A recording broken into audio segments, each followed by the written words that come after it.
नहीं पता, उधर से गोली चल ली, हमारे छर्रे लगे, ये बच गया, ये लगा, ये मैंने आज निकलवाया, दिखाई भी लगे हैं। और बाबा जी के हाथ में ये एक पन्नी है जिसमें आप देख सकते हैं छर्रे। इकला तो लड़का था और उस टाइम चलाई है गोली। पुलिस वाला मारे, मुझे चलाया था गोली इसी प्रशासन। अच्छा। और कुछ लोग उनके भी आदमी थे। छर्रा लगाया जी। उनके मृतक आश्रित को नौकरी मिलनी चाहिए और मृतक आश्रितों को जो है मुआवजा मिलना चाहिए। जानबूझ के इन्होंने मारा है, पीटा है, तब इसकी हत्या हुई है। अगर ये पुलिस उसी दिन इसे हत्या के प्रयास में मुकदमा दर्ज कर लेती तो ये इतनी बड़ी दुर्घटना होने से बचा जा सकता था, इस सामाजिक टकराव से बचा जा सकता था। अगर 85 साल का 80 साल का बुजुर्ग जो है लाठी नहीं मार सकता तो कि पुलिस ने भी बर्बरता का इस्तेमाल किया है। हरीश रावत जी, जब आप बेल्डे पे पहुंचे हैं, क्या कहना आपका? हमारी संवेदनाएं पीड़ित पक्षों के साथ हैं और ये सारे प्रकरण की स्वतंत्र जांच आवश्यक है। दोषियों को दंडित किया जाना चाहिए और जिन्होंने अपना खोया है, जिनको नुकसान हुआ है, जो पिटे हैं, जिन्होंने अपना बच्चा खोया है, उन सब की मदद होनी चाहिए। नमस्कार, स्वागत है आपका राही न्यूज़ में। दोस्तों, जैसे कि आपको पता है कि पिछले 1 से 1.5 हफ्ते पहले जो बेल्डा गांव है, इतनी बड़ी एक घटना हुई है और जो बेल्डा गांव के दलित समाज है उनका कहना है कि हमारे लड़के का मर्डर हुआ है, लेकिन जो और है पुलिस प्रशासन है वो बोल रहे हैं कि एक्सीडेंट हुआ है। ये मामला हमने आपको कल भी दिखाया था, क्योंकि कल चंद्रशेखर आज़ाद यहाँ पे पहुँचे थे और आज यहाँ पे पहुँचे हैं पूर्व मुख्यमंत्री उत्तराखंड हरीश रावत जी। और हरीश रावत जी के बेटे इस वक्त हमारे साथ मौजूद है, वीरेंद्र रावत जी। जानते हैं कि यहाँ पे पहुँचे हैं, उनको क्या पता लगा है। जी नमस्कार वीरेंद्र रावत जी। वीरेंद्र रावत जी, आज आप बेल्डा में पहुँचे हैं और ये जो घटनाक्रम हुआ है पूरा, इसको घुमाया फिराया जा रहा है, तो आप क्या मानते हैं? देखिए, आज पूर्व मुख्यमंत्री हरीश रावत जी को जैसे पता चला वो यहाँ आए हैं और ग्राउंड जीरो पर, जैसे आप ग्राउंड जीरो की रिपोर्टिंग करते हैं वैसे ही वो यहाँ पर आके वस्तु स्थिति का पता कर रहे हैं। और जैसा कि लोगों ने बताया कि एक उस दिन जो है जिसको ये एक्सीडेंट दिखा रहे हैं वो एक सोची समझी षड्यंत्र था, ऐसा गांव वालों का कहना है। और जो पुलिस ने कार्रवाई की वो उससे ऐसा लगता है जैसे देश में किसी तानाशाह की सरकार चल रही हो, और राज्य में भी तानाशाही चल रही है। अच्छा, जैसे अगर तो पुलिस प्रशासन की माने तो वो बोल रहे हैं कि पथराव किया गांव वालों की तरफ से, जो दलित समाज है उनकी तरफ से पथराव हुआ है, और इनका कहना है कि पुलिस ने हमारे घर पे आके तोड़फोड़ की है। तो सारे ग्रामवासियों की एक मांग है कि सीबीआई की जांच होनी चाहिए, जिसमें दूध का दूध पानी का पानी हो जाएगा। जो भी जिसकी भी गलती पाई जाएगी जो वो उसको सज़ा मिलेगी। लेकिन हमारी मांग है कि इसमें जो है सीबीआई जांच होनी चाहिए और जो मृतक हैं उनके मृतक आश्रित को नौकरी मिलनी चाहिए और मृतक आश्रितों को जो है मुआवजा मिलना चाहिए, चाहे वो किसी भी बिरादरी के हैं, उनको मुआवजा ज़रूर मिलना चाहिए। और जो घायल हैं उनको उनके इलाज के लिए पैसे मिलने चाहिए। जी, तो सुना आपने वीरेंद्र रावत जी से, जो घायल हैं उनके इलाज के लिए पैसे मिलने चाहिए और जो मृतक है उसके परिवार में से एक नौकरी मिलनी चाहिए। और बताया है कि गांव वालों के साथ हम भी मिलके सीबीआई जांच की मांग कर रहे हैं, क्योंकि सीबीआई जांच होगी तो दूध का दूध और पानी का पानी होगा। और हमारे साथ यहाँ पे हरीश रावत जी भी हैं, उनसे भी आपकी बात करवाएंगे कि उनका क्या। तो अभी बात करिए वीरेंद्र रावत जी से, और इस समय हम बात करवा रहे हैं आपके जो उत्तराखंड के एससी विभाग के प्रदेश अध्यक्ष दर्शन लाल जी हैं। दर्शन लाल जी से भी बात करवा रहे हैं आपकी कि दर्शन लाल जी, आप आज यहाँ पे पहुँचे हैं बेल्डा, क्या मालूम पड़ा आपको, क्या ये पूरा घटनाक्रम है? मैं तो सबसे पहले आप जो पत्रकार मीडिया के बंधु हैं, मैं आपसे अनुरोध कर रहा हूं कि आप मीडिया के माध्यम से इस घटना को कहीं सार्वजनिक नहीं कर पा रहे। सबसे पहले मैं दुख प्रकट कर रहा हूँ, हल्का आप इसको प्रकाशित कर रहे हैं। फिर भी मैं आज मैं अभी 18 को भी यहाँ आया था, शाम को 18 तारीख को, और उसके बाद आज जो हमारे इस प्रदेश के पूर्व मुख्यमंत्री हरीश रावत जी ने जब ये बहुत दर्दनाक घटना उन्होंने सुनना है तो ये लोग आज यहाँ पे पहुँचे। और हमारे कांग्रेस के माननीय विधायक जी है, फुरकान जी है, माननीय विधायक ममता राकेश जी है, राव अफाक जी है, हमारे ज़िले के अध्यक्ष अनुसूचित जाति विभाग के अध्यक्ष राजकुमार जी, अन्य कई साथी मेरे साथ आए हैं और देहरादून के हमारे कार्यकारी अध्यक्ष लक्की राणा भी हमारे साथ आए हैं। इस घटना को देख करके हमें बड़ा दुख हो रहा है और ये दुख हो रहा है कि ऐसी घटना जो है हमने जीवन में कभी नहीं देखी है कि मृतक परिवार को, जिसका लड़का मरा है, उन्होंने साबित किया है कि मेरे लड़के को जानबूझ के इन्होंने मारा है, पीटा है, तब इसकी हत्या हुई है। और जो जानकारी प्राप्त हो रही है कि मारने के बाद जो उन्होंने उसके ऊपर जो है ट्रैक्टर भी चलाया है। तो ये मृतक परिवार के परिवारजन और इसके रिश्तेदार सभी गांव के लोग वो न्याय की मांग कर रहे थे दूसरे दिन, मगर इनको न्याय नहीं दिया गया जी। लेकिन और जब न्याय नहीं दिया गया तो इन्होंने ऐसे इनके साथ बदतमीज़ की कि पुलिस वालों ने कि और जो विपक्ष के लोग हैं इतनी बदतमीज़ की है कि इनकी और मारधाड़ की। लेकिन अगर तो बात आ रही है कि ट्रैक्टर चढ़ाया है, लेकिन पोस्टमार्टम रिपोर्ट जो आई है वो नॉर्मल आई है। अब वो तो ऐसा है कि जब भी इतनी बड़ी घटनाएं वो कर सकते हैं, ऐसे जो कर सकते हैं तो वो कुछ भी मेडिकल में पोस्टमार्टम रिपोर्ट में कुछ भी लिखा सकते हैं जी। जबकि पुलिस विभाग जो है जो मृतक परिवार है उसके पिताजी को उसको मारा है, उसको पीटा है, उसकी घरवाली को पीटा, उसके परिवार में गांव के जितने भी महिलाएं हैं उनको इतना तक पीटा है कि उनके शरीर में इतने बड़े चोटें पहुंची हैं कि उनके यहाँ तक कि महिलाओं के प्राइवेट पार्ट्स में भी उन्होंने बहुत चोटें पहुंचाई हैं। ये और छर्रा भी जो देखा गया है, छर्रा भी इन्होंने छोड़ा है। तो ये तो साफ जाहिर होता है कि ये विपक्ष के लोग मजबूत लोग हैं और ये लगता है कि ये वर्तमान जो सरकार है वो इनके साथ हो सकता है कि इनका कोई सहारा ले रहे हैं। ये भारतीय जनता पार्टी का कोई बड़ा नेता है, उनका सहारा ले रहे हैं, तब जाकर के दलितों के ऊपर इस प्रकार की उत्पीड़न और मारधाड़ की है जी। बड़े दुख की बात है और ये दुख जो है मेरे ख्याल से गाँव लोगों क्या जो घटनाएं सुन रहे हैं उनको बहुत बड़ा दुख हो रहा है। और गलत जो है इन्होंने धाराओं में कई लोगों को मुकदमा दर्ज भी किया है और दर्ज करने के बाद जो है ये लोग परेशान हैं। इस गांव से कई लोग भयभीत हैं, कोई भागे हुए, कोई कहीं। दर्शन लाल जी, अगर जो बात करी जाए पुलिस प्रशासन की, पुलिस प्रशासन का आरोप है कि गांव वालों ने जो दलित समाज है उन्होंने पथराव किया था उनके ऊपर। मैं आपको आश्वस्त करना चाह रहा हूँ कि हमारा दलित समाज इस प्रकार का अगर पथराव करने वाले होते हैं तो दलित उनको संज्ञा क्यों दी जाती है? क्योंकि दलित समाज के जिसके परिवार में इस प्रकार की घटना हुई है ये वो परिवार कुछ ऐसा पुलिस के ऊपर हाथापाई कर सकता है। अगर पुलिस के साथ अगर ये चीटिंग हुई है तो जो विपक्ष के लोग हैं उन्हीं के माध्यम से, उन्हीं के जो कोई ऐसे गुंडे पाल लेके, ऐसे लोग पाल लेके जिन्होंने कि पुलिस का झगड़ा किया है। मगर पुलिस का काम है कि इसकी छानबीन करे और जो उसमें क्या नाम उसका फुटेज में जो आ रहा है उसमें देखे किन किसने लोगों ने इनके साथ हाथापाई की है जी। पुलिस सक्षम है। ये उत्तराखंड के अंदर अकेले बेल्डे का मामला नहीं है, दलित समाज के साथ और भी जगह इस तरीके की जो झगड़ा या फसाद हुआ है। तो आप जो जैसे दलितों के नेता हैं, आपकी तरफ से क्या कदम उठाए जाएंगे? हमारे तरफ से ये कदम उठाया जा रहा है कि आज हमने सभी यहाँ पे इस क्षेत्र के जो विधायकगण है, माननीय विधायक फुरकान जी है, ममता राकेश जी, हमारे पूर्व मुख्यमंत्री, अन्य कई नेतागण यहाँ पर आए, इन क्षेत्र के नेतागण यहाँ पर पहुँचे हैं और कांग्रेस पार्टी के सभी लोग यहाँ पे पहुँचे। हम सबसे पहले तो हमारा कदम ये है कि सबसे पहले शांति बनाए रखें, क्षेत्र में किसी प्रकार का उद्यमबाजी न हो। और जिस प्रकार से इन विपक्ष वालों ने, पुलिस वालों ने दहशत भर रखा है इस गांव में कि इनको जेल भेजेंगे, ये करेंगे, सो करेंगे। सबसे पहले तो हम सभी गांव के और क्षेत्रवासियों को हम निवेदन कर रहे हैं कि सबसे पहले शांति बनाए के रखें, क्योंकि हम कांग्रेस के ऐसे लोग हैं कि हमें नहीं चाहते उद्यमबाजी हो और हम सबसे पहले चाहते हैं कि शांति बनाए रखें। मगर ये निर्णय लिया गया है कि कल हमारा जो आज जो है 21 तारीख को हम देहरादून कांग्रेस कार्यालय में बैठ करके और बैठने के बाद जो सभी नेतागण इसमें इकट्ठे होंगे और हम माने इस प्रदेश के जो मुख्यमंत्री उससे हम बात रखेंगे कि इस घटना की जो जांच है वो सीबीआई जांच होनी चाहिए।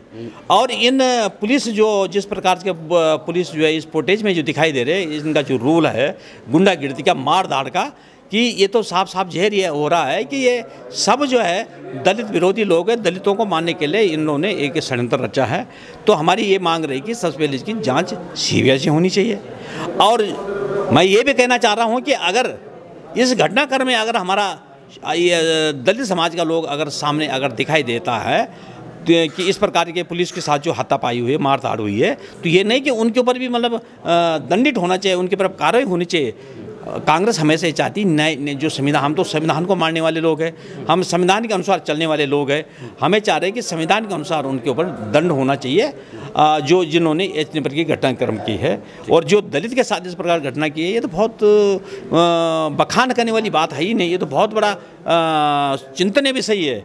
और आपने देखा होगा पूरा उत्तराखंड के अंदर या पूरे देश के अंदर जब से भारतीय जनता पार्टी सरकार आई है, तब से गरीबों के अंदर, हमारे अनुसूचित जाति के ऊपर बहुत उत्पीड़न हो रहा है। बहुत सारे मतलब ये लोग जो है इस ऐसी घटना कर रहे हैं जो कि देखने लायक नहीं है। मगर आप सब लोगों का सहयोग होना चाहिए, सब लोगों का ऐसा साथ होना चाहिए कि सबको न्याय मिले और सबको ऐसे न्याय मिलना चाहिए कि किसी के साथ इस प्रकार की घटना न हो। जी, तो सुना आपने, ये थे एससी विभाग के प्रदेश अध्यक्ष दर्शन लाल जी। इनका भी कहना ये है कि जो भी दोषी है उन्हें सज़ा मिलनी चाहिए, चाहे वो हमारे लोग हैं या और लोग हैं, लेकिन नाइंसाफ़ी किसी के साथ नहीं होनी चाहिए, इंसाफ कम से कम मिलना चाहिए। और साथ ही इन्होंने भी ये ऐलान कर दिया कि कल मुख्यमंत्री जी के साथ बातचीत करके इस पूरे घटनाक्रम की जाँच जो है CBI से कराने के लिए कहा गया है। तो इसी के साथ हमारे साथ यहाँ पे महानगर अध्यक्ष राजेंद्र चौधरी जी भी हैं, इनसे भी जान लेते हैं। राजेंद्र चौधरी जी, आप आए हैं और रोड की बहुत पास है,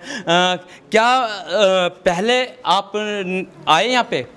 जी, मैं एक दिन आया था, तो हत्याकांड से अगले दिन तो यहाँ पुलिस बहुत ज़्यादा थी, उन्होंने हमें अंदर नहीं आने दिया। फिर मैंने विधायकों से इनसे संपर्क किया तो लोग एक ट्रेनिंग प्रोग्राम में पूना चले गए थे, बॉम्बे। और यह बहुत दुख की बात है कि इसमें जिन लोगों ने, बाहरी लोगों ने जिन्होंने यहाँ गुंडागर्दी की है, उनके खिलाफ कार्रवाई कम होगी और जो पीड़ित थे उनके खिलाफ ज़्यादा होगी। मेरे आपके माध्यम से पुलिस से, प्रशासन से मांग है कि जो भी इसमें दोषी है वो किसी भी पक्ष से हो, उसके खिलाफ कार्रवाई होनी चाहिए और पीड़ितों को न्याय मिलना चाहिए। जी, अच्छा, जैसे पूरा मामला अगर जो हम समझें तो जो विपक्ष लोग हैं उनका कहना है कि एक्सीडेंट है, लेकिन जो अभी ये वाला पक्ष है, जो पीड़ित पक्ष है, वो बोल रहा है कि क्या नाम मारा गया है। तो जैसे अभी फुटेज वगैरह भी आए हैं और पता भी लग रहा है कि बहुत सारी महिलाओं के साथ भी मारपीट की गई है, इस चीज़ को क्या मानते हैं आप? नहीं, मैंने तो जो है, जो महिलाओं के साथ मारपीट हुई वो अभी चोट के निशान देखे, कुछ वीडियो देखी, लेकिन अभी चूँकि जांच चल रही है उसकी, और उसके संबंध में कोई वीडियो नहीं ऐसी सामने आई जिसमें लग रहा हो कि वो एक्सीडेंट हुआ या उन्होंने मारा।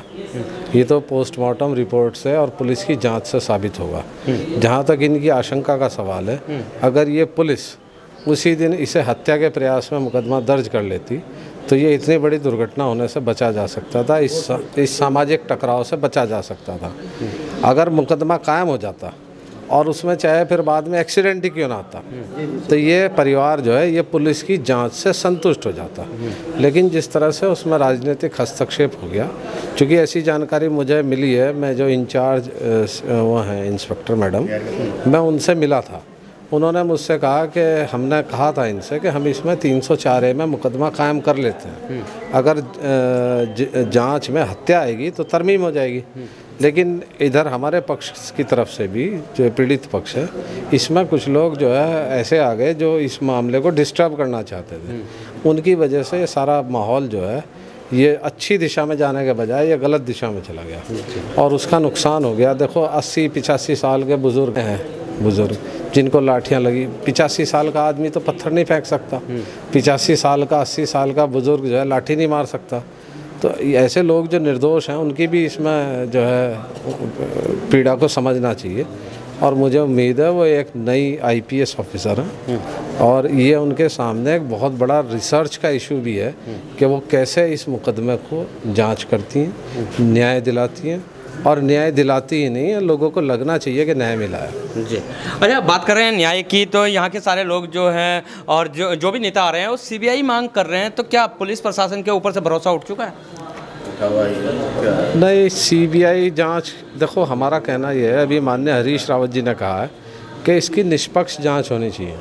एजेंसी कोई भी हो, चाहे CBI हो, चाहे SIT हो, लेकिन जो लोग इसमें पक्षकार हैं, मान लिया जैसे पुलिस की तरफ से ही थाना कोतवाली सिविल लाइंस की तरफ से मुकदमा कायम हुआ है और वही जांच करें। तो न्याय कैसे मिलता हुआ दिखाई देगा? सवाल तो ये है ना, अगर पुलिस के लोगों को चोट लगी है, हमारी सहानुभूति पुलिस के साथ भी है, क्योंकि पुलिस जो है लोगों की रक्षा के लिए है। लेकिन सवाल तो ये आ गया कि वही जांच करेगा और वही इसमें पार्टी है। इसलिए माननीय हरीश रावत जी ने, माननीय प्रदेश अध्यक्ष जी ने मांग की है, और बाकी हमारे स्थानीय विधायक हैं, फुरकान जी हैं, ममता राकेश जी हैं, वीरेंद्र जाती जी हैं, उन्होंने सबने मांग किया कि इसकी निष्पक्ष जांच होनी चाहिए। तो सुना आपने, ये थे हमारे साथ महानगर अध्यक्ष कांग्रेस के राजेंद्र चौधरी जी, जिन्होंने बताया कि जो भी जांच हो निष्पक्ष हो, क्योंकि कहीं ना कहीं अगर जो निष्पक्ष जांच होगी तो संतुष्टि होगी पीड़ित परिवारों के लिए। इसी के साथ हम आगे चलते हैं और हरीश रावत जी भी आ रखे हैं, जो पूर्व मुख्यमंत्री है उत्तराखंड के, उनसे भी हम आपकी बात करा। तो देखा आपने, कई सारे नेता आए और वो अभी आके गए हैं, लेकिन वास्तविकता क्या है, सच्चाई क्या है, वो भी हम आपको दिखा देते हैं। हमारे साथ एक बुजुर्ग बाबा हैं, उनसे जानते हैं क्या सच्चाई है। जी बाबा जी, क्या नाम है आपका? फुलतुराम। बाबा जी, ये क्या हुआ है आपके यहाँ पे? ये छर्रा लगा है जी। छर्रा लगा है? हाँ जी। किस चीज़ का छर्रा लगा है? जी हमारे पास ही हो, देखो सबूत। अच्छा। हाँ, पूरा सबूत। अच्छा। हाँ जी। तो ये छर्रे जो मारे हैं, किसने मारे हैं आपको? ये पुलिस वालों ने मारे। ये भी पुलिस वालों ने मारे, मुझे चलाया था गोली। अच्छा। हाँ जी। अच्छा। हाँ जी। पुलिस वाले गोली चलाते थे? हाँ जी। आप क्या करने गए थे वहाँ पे जिस टाइम पे गोली? यहाँ खड़े थे, इंत लगाए हूँ। अच्छा। हाँ जी, इंत यहाँ खड़े थे जी लिकाड़ पर। मतलब अपने ही बगड़ में खड़े हुए थे? हाँ जी। उस दौरान में तो हाँ, दौरान में जी गोली चल ली। जब लड़का को ले जी। यही हाँ जी। आया ना लड़का को, उसमें बुग्गी में हाँ। ट्रैक्टर की, तो उस टाइम इकला तो लड़का था, और उस टाइम चलाई है गोली। अच्छा। हाँ। कौन सा लड़का है, यानी कि मरा है? हाँ जी, यो पंकज। मेरा पंकज ही था। जो पंकज मरा है? हाँ जी। हाँ। तो उसकी डेड बॉडी के साथ पुलिस छर्रा चलाती हुई आई है?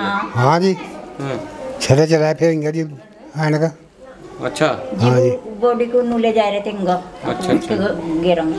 तो सुना आपने, जब डेड बॉडी आ रही थी और डेड बॉडी आने के दौरान ये लोग खड़े हुए थे, अपने अपने दरवाजों के बाहर खड़े हुए थे, लेकिन पुलिस जो छर्रे चलाती आई और यहाँ पे कई लोगों के छर्रे लगे हैं, जैसे ये बाबा जी के भी लगे हैं, और बाबा जी के हाथ में ये एक पन्नी है जिसमें आप देख सकते हैं छर्रे साफ नज़र आ रहे हैं। तो बाबा जी को तो देखा ही कि बाबा जी के यहाँ पे कान के पास छर्रा लगा हुआ है, और ये छर्रा आंख में भी लग सकता था। लेकिन एक भाई और भी खड़े हुए हैं हमारे साथ, और ये पूरी शर्ट उतार के खड़े हुए हैं।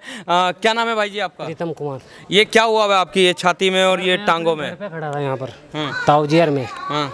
हमें नहीं पता कैसे तो सर हमें नहीं पता, उधर से गोली चल ली, हमारे छर्रे लगे, ये बच गया, ये लगा, ये मैंने आज ही निकलवाया, दिखाई। अच्छा अच्छा। ये अरे एक ये भी है, अब ये नहीं निकला। अच्छा जी। तो ये तो इन्फेक्शन भी हो सकता है सर। डॉक्टर से पूछा कि अभी देख लेगा, अगर दबा के देखो आप भी। हाँ हाँ। ये देखो, तो आप देख सकते हैं छर्रे लगे हुए। तो जिस टाइम पे ये छर्रे लगे हैं, कौन चला रहा था ये बंदूकें? कौन चला रहा था? पुलिस प्रशासन चला रही थी। हाँ। पुलिस प्रशासन। अच्छा। और कुछ लोग उनके भी आदमी थे। अच्छा जी। आप कहाँ पे थे वो उस टाइम पे? यहीं था सर, अपने घर पे ही, दुकान के पास है, ताऊ के लड़के की दुकान है परचून की, मैं यहीं खड़ा था। जी। तो सुना आपने कि मैं यहीं पे खड़ा हुआ था जिस टाइम पे ये छर्रे चलाए गए और पुलिस वालों ने चलाए हैं। जी, क्या कहना चाहेंगे आप? मैं तो ये कहना चाहूँगा जी, हम तो यहाँ से गोर में बैठे थे मंदिर की दुकान के सामने, और उधर से जब छर्रे आए तो हम तो भागने की कोशिश करी, हमारे भी लगे। आपके भी लगे? यानी कि आप घटनाक्रम स्थल पे नहीं थे? ना ना, आप बैठे हुए थे अपने घर बैठे हुए? नहीं, घर पर नहीं आए, दुकान पर। दुकान में बैठे हुए थे? दुकान में बैठे हुए थे। अच्छा अच्छा। हाँ जी। तो देखा आपने कि जो घटना स्थल में तो था, लेकिन जो अपने घरों के बाहर बैठे हुए थे या दुकानों पे बैठे हुए थे, उनके भी आगे छर्रे लगे हैं। और ये एक बहुत बड़ी सवाल पैदा करती है कि पुलिस प्रशासन के द्वारा इस तरीके के छर्रे जो चलाए गए हैं कि बहुत सारे लोग इसमें चोटिले हुए हैं, किसी की आँख बची है तो किसी के कान बचे हैं। सब शांति बनी रहनी चाहिए, सब आपस में, क्योंकि रहना आखिर हमको एक ही जगह है, तो शांति आगे वो रहना चाहिए। बाकी जहाँ जो अन्याय हुआ है उसके लिए लड़ेंगे, और जो है जो दोषी हैं उनको दंडित करेंगे। हाँ, मैं सुरेश जी, जिन्होंने अपना बेटा खोया है पंकज, उनसे मिलने आया था। अपनी उस बेटी से मिलने आया था जिसने अपने पति को खोया है, जिसके 2 छोटे छोटे बच्चे हैं, उस माँ से मिलने आया था और यहाँ आकर के सब लोगों से बातचीत की।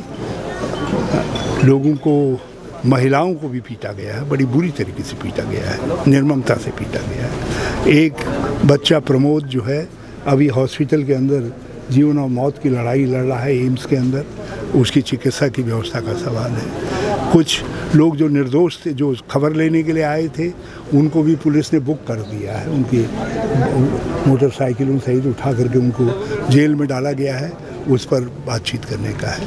जो निर्दोष लोग हैं उन पर कार्रवाई न हो, दोषी कोई भी हो, कोई किसी दोषी के साथ नहीं है, लेकिन दोषी का अर्थ ये नहीं है कि आप बर्बरता से लोगों को पीटिए, घरों में घुस करके पीटिए और निर्ममता से मारिए, महिलाओं को घसीटिए। ये सब आखिर हमारे राज्य के ही लोग हैं, हमारा दायित्व है, पुलिस का दायित्व है। हम जिन लोगों ने पुलिस के अधिकारियों पर हमला किया है, हम उसकी भी निंदा करते हैं, लेकिन उसका अर्थ ये नहीं है कि पुलिस जो है वो लोग तो दोषी हैं, मगर पुलिस जिसको दोष को रोकना होता है वो पुलिस जो है दोष नहीं कर सकती है। जिस तरीके से पीटा गया है लोगों को, उससे साफ तौर पर लगता है कि पुलिस ने भी बर्बरता का इस्तेमाल किया है, विवेक खोया है। और हम मुख्यमंत्री जी से प्रार्थना करते हैं कि जो पीड़ित परिवार है सुरेश जी का, उसको तत्काल सहायता पहुंचाएं। जो इलाज के लिए तड़प रहे हैं उनको इलाज मुहैया करवाएं। जो जेल में भी कुछ लोगों के विषय में ये शंका है कि गंभीर रूप से घायल हैं, उनका मेडिकल करवा करके उनका भी इलाज करवाया जाए। जो निर्दोष लोग जेल में हैं उनको तत्काल छोड़ा जाए और बाकी लोगों के विषय में भी खोज पड़त करके एक बातचीत का एक ऐसा माहौल बनाया जाए ताकि बेलड़ा जो एक शानदार गाँव है, हमारी शान है, वो शान फिर से लौट सके, यहाँ सद्भाव कायम हो सके। हम सबकी ड्यूटी है उस सद्भाव को कायम करना, हम उसके लिए काम करेंगे। और आज मैं जिन्होंने अपना बेटा खोया है उस पक्ष से मिला हूँ, सुरेश जी के उन लोगों से मिला हूँ जिनकी पिटाई हुई है। मैं उन लोगों से भी बातचीत करूँगा अगले चरण में, जो लोगों को कुछ और बातें भी कहनी है तो मैं उनसे भी मिलने आऊँगा, उनसे भी बातचीत करेंगे। ऐसा कुछ नहीं है, क्योंकि हम सबका सामूहिक दायित्व है, सरकार हो विपक्ष हो, कि बेलड़ा में सद्भाव रहना चाहिए। एक धरती है, हम सबकी सामूहिक धरती है, इस धरती में जो है प्यार और स्नेह से रहना है। और उसके लिए आवश्यक है कि जो इस तरीके के घटनाक्रम हुए हैं उस घटनाक्रम में निष्पक्षता से, दृढ़ता से काम हो। मुख्यमंत्री पीड़ित पक्ष के साथ दिखाई दे, उनकी भावनाएं पीड़ित पक्ष के साथ होनी चाहिए। सुरेश जी जिन्होंने बेटा खोया है, सबसे पहले राज्य की सारी जनता की भावनाएं सुरेश जी के साथ खड़ी होनी चाहिए, फिर उसके बाद आगे क्या क्या घटनाक्रम हुआ है उन सब का निष्पादन करेंगे। कांग्रेस क्या मानती है इस पूरे प्रकरण को, किसकी लापरवाही रही है इसमें?